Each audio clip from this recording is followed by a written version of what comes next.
Aujourd'hui, on va parler d'un sujet qui nous touche tous en tant que rider. Ça fait plusieurs années que je voulais faire cette vidéo, mais j'ai hésité pendant vraiment longtemps avant d'être prêt pour la faire. Le thème qu'on va aborder, c'est les skateparks, mais plus particulièrement la création de skateparks, comment ça se passe avec les communes. Je pense que vous l'avez remarqué en Suisse ou en France, par rapport aux autres pays d'Europe, on n'est pas très bien servi niveau skatepark. On est hyper en retard au niveau des infrastructures. C'est assez terrible. Mais c'est en train de changer, heureusement. C'est en train de changer, mais pas tout à fait dans le sens où on espérait. Bref, j'ai fait d'ailleurs plusieurs vidéos sur le sujet. Alors, il y a des vidéos sur des skateparks qui sont très bien, et d'autres vidéos sur des skateparks qui sont un peu moins bien, comme par exemple le skatepark le plus dangereux de Suisse. Je vous encourage vivement à aller voir cette vidéo si vous ne l'avez pas vue. Vous n'allez pas être déçus. Et malheureusement, c'est de loin pas le seul. La croissance des sports freestyle est bien connue, même s'il n'y a pas encore vraiment d'études à ce sujet. Mais on peut très bien s'en rendre compte lorsqu'on se retrouve dans un skatepark et qu'on voit le monde qu'il y a. On va y revenir un peu plus tard. Je pense que vous savez tous que le BMX et le skateboard vont se retrouver au JO de cette année à Tokyo, ce qui annonce déjà une énorme croissance de ces deux sports au niveau mondial. C'est d'ailleurs aussi pour cette raison que de plus en plus de communes investissent dans des infrastructures du type pump track ou skatepark. Mais ça, on va en reparler un petit peu plus tard d'ailleurs, des skateparks versus pump track. Une vraie preuve de l'engouement des sports freestyle, c'est simplement de regarder les skateparks qui sont surtout à côté des terrains de foot. Les terrains de foot sont complètement vides, même si le foot est le sport où il y a le plus de licenciés en France et en Suisse.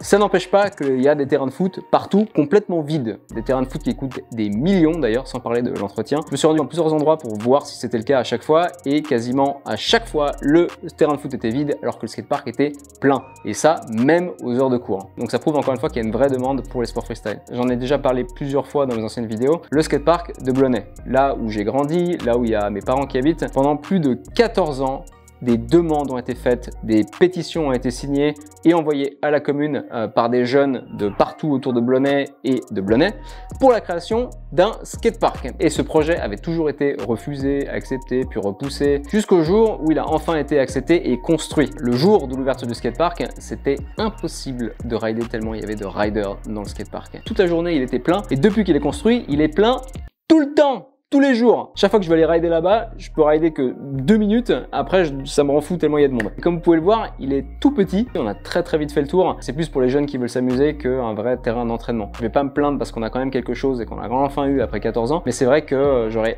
préféré déjà qui consulte les vrais riders pour le développer et qu'il y ait vraiment un peu plus d'espace qui soit prévu pour ce skatepark. En Suisse, tout comme en France, on a d'énormes soucis au niveau de la qualité de nos parcs, que ce soit des rampes trop petites ou simplement mal étudiées, encore pire, dangereux.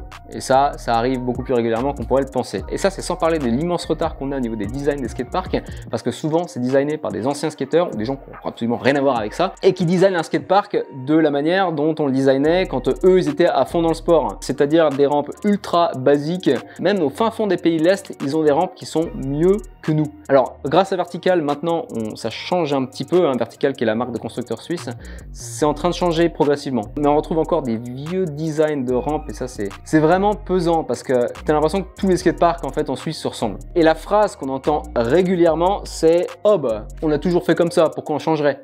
Mais oubliez cette phrase, je vous en supplie, oubliez cette phrase. C'est pas parce qu'on a toujours fait quelque chose d'une certaine manière que c'est bien. Il faut évoluer dans le temps. Les skateparks de compétition, ils évoluent constamment. Si nous, on n'a pas de skatepark qui évolue pour nos compétitions, c'est impossible qu'on puisse progresser. J'ai remarqué que la plupart du temps, quand une commune investit dans un skatepark, elle a plus envie de réinvestir d'argent pendant très longtemps, voire jamais. C'est d'ailleurs la raison pour laquelle on voit de plus en plus de skateparks en béton. Parce qu'une fois qu'il est construit, on n'a plus besoin d'investir de l'argent dedans. Il est fait, il est là pour 10 ans, 20 ans, il va pas bouger le skatepark. Peut-être tous les 10 ans, la commune va remettre un petit peu d'argent pour reboucher les trous, ce qui est d'ailleurs en train de se passer en Suisse à Gland ou à Vidi, je crois. Mais parfois, ces skateparks ont été construits il y a 20 ans en arrière et ils ont plus été touchés depuis. Et cette situation m'a un peu présenté d'énormes dangers pour les pratiquants. Typiquement, encore une fois, la vidéo que je vous remets ici. Cependant, j'ai quand même remarqué qu'il y a de plus en plus de communes qui se lançaient dans le projet de skatepark. Et ça, c'est hyper cool. Continuez comme ça. Si des communes en Suisse veulent me contacter pour avoir des idées de design, etc., après avoir passé plus de 16 ans à voyager pour la trottinette, j'ai vu des skateparks partout dans le monde. Du coup, je peux vraiment être une aide pour les communes au niveau design pour éviter qu'ils fassent des erreurs qu'ils puissent regretter par la suite. Et pendant ces 16 ans de carrière, j'ai pu discuter avec énormément de gens, de constructeurs de skatepark jusqu'aux communes.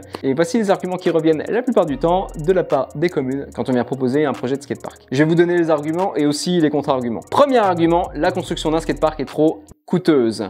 Ça, c'est l'argument qui revient le plus souvent et c'est aussi pour moi le moins valide. Les communes dépensent énormément d'argent pour des structures beaucoup moins utilisées, comme les terrains de foot encore une fois. Sachant que l'investissement dans un skatepark est un investissement encore une fois de 10 à 20 ans. Le problème c'est que derrière ces décisions, c'est des personnes qui n'ont aucune expérience avec notre milieu et qui voient pas du tout le potentiel qu'il y a dans ces sports. C'est aussi pour cette raison que je fais cette vidéo, pour que les communes réalisent un petit peu qu'il y a une vraie demande pour ce genre d'infrastructure. Pour les petites communes, ça coûte vraiment pas grand chose de faire un petit skatepark et croyez-moi, vous allez vraiment faire des heureux. Deuxième argument, il y a le problème de place. Un skatepark, ça prend de la place et c'est vraiment pas facile d'en trouver. Parce qu'il y a beaucoup de facteurs qui entrent en compte. Ce qui serait parfait, ce serait de le mettre à côté des terrains de foot ou près d'un complexe sportif ou simplement dans une zone industrielle si on a une, comme ça on évite les plaintes du voisinage. Mais dans plusieurs cas, malheureusement c'est pas possible, du coup on doit trouver une place dans le village comme à Blonay par exemple et là il faut vraiment que tout le monde soit d'accord, c'est ça qui peut prendre énormément de temps. Troisième argument, le skatepark est un endroit de drogués ou de dealers, ce qui est complètement faux. Il faudrait vraiment que les gens des communes se déplacent dans les skateparks pour voir comment c'est, parce que l'idée qu'ils s'en font est complètement fausse. Surtout que maintenant, c'est des jeunes qui vont dans les skateparks pour s'entraîner. Donc arrêtez avec cette fausse idée, s'il vous plaît. Il n'y a pas de drogués dans les skateparks. Le skatepark est un endroit d'entraînement que nous, en tant que rider, on respecte. Quatrième argument, c'est un espace dangereux.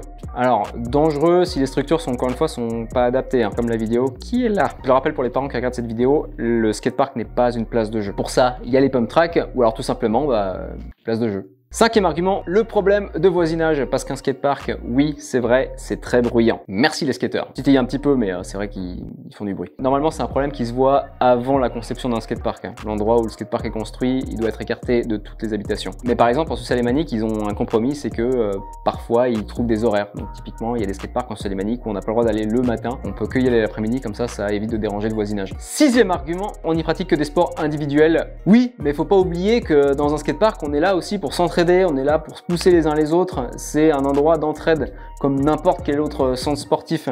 Moi j'ai grandi dans les skateparks et je pense pas être devenu une mauvaise personne. Maintenant un argument concernant le renouvellement d'un skatepark. Par exemple, lorsqu'il y a déjà un skatepark mais qu'il n'est pas du tout utilisé, les communes vont avoir tendance à dire que vu qu'il n'est pas utilisé, ça sert à rien d'en refaire un nouveau. C'est une énorme erreur. Parce que s'il n'est pas utilisé, c'est simplement parce qu'il n'est pas bien, ou alors même dangereux. Donc cet argument n'est absolument pas valable. Si un skatepark est bien, je vous promets qu'il sera utilisé. Et ça créera sûrement une scène freestyle autour du skatepark avec une autre petite communauté. Et ça, ce serait vraiment dommage de ne pas l'avoir. Oui, mais on a construit une pump track. Alors ça aussi, ça devient un problème. Une pump track n'est pas un skatepark. Avoir une pump track pour les jeunes, c'est super, mais pour les vrais pratiquants, pour les vrais riders, c'est pas du tout un terrain d'entraînement. Ce qui serait parfait, ce serait d'avoir les deux. Comme je sais que ça se fait dans de plus en plus de communes maintenant en Suisse, et ça, c'est hyper cool. Comme ça, les jeunes peuvent aller s'amuser sur la pump track, et ceux qui veulent vraiment s'entraîner, ils peuvent utiliser le skatepark. C'est aussi une super transition pour les jeunes, parce que d'abord, ils peuvent progresser en apprenant à manier sa trotte, son skate, son BMX sur les bosses, et ensuite, ils peuvent simplement faire la transition au skatepark et apprendre à faire des vrais tricks. Les tricks, pour les moins jeunes qui nous regardent, c'est des figures. Et comme le but de cette vidéo n'est pas seulement de dénoncer, je vais aussi vous donner quelques conseils si vous voulez commencer un projet de skatepark avec votre commune. Il n'y a pas énormément de choses que vous pouvez faire. La chose la plus importante à faire, c'est une pétition. Il faut que vous récoltiez un maximum de signatures dans votre village, autour de votre village, le but étant de prouver qu'il y a une vraie demande pour ce genre d'infrastructure. Après, si vous voulez prendre un peu d'avance, vous pouvez trouver un constructeur de skatepark, par exemple ici en Suisse avec Vertical, et le mettre en contact directement avec la commune. Mais ça, c'est si la commune est déjà d'accord de commencer un tel projet. Si le problème est un manque d'argent et qu'il faut trouver des sponsors, normalement, c'est à la commune de le faire. C'est pas à vous de vous en charger. Donc vous voyez, la chose la plus importante à faire, c'est une pétition. Gardez en tête qu'un projet de skatepark prend énormément de temps, pas seulement de votre côté pour récolter les signatures, mais aussi du côté de la commune. Parce que la commune doit faire une demande de crédit, elle doit décider d'un terrain, elle doit trouver des gens qui se chargeraient du design du skatepark, négocier le prix avec le constructeur, trouver la possibilité d'un partenaire si jamais c'est trop cher, et ça, c'est seulement si la commune est motivée à se lancer dans un tel projet. Mais si la commune refuse, je compte sur vous pour promouvoir un maximum votre sport, que ce soit roller, skate, trottinette, BMX. Il faut vraiment montrer qu'on a autant le droit de s'entraîner dans des bonnes infrastructures que des footballeurs. Et encore une fois, j'ai rien du tout contre les footballeurs. Moi, je vais me faire tacler dans pas longtemps. Merci à tous d'avoir regardé la vidéo jusqu'au bout. Je sais que c'était un petit peu long. N'hésitez pas à partager cette vidéo le plus possible. Après, le petit abonnement bonus avec le petit like sur la vidéo, le petit commentaire, c'est vrai que ça fait toujours plaisir. Et nous, on se retrouve la semaine prochaine pour une nouvelle vidéo. C'était Benji. Hop.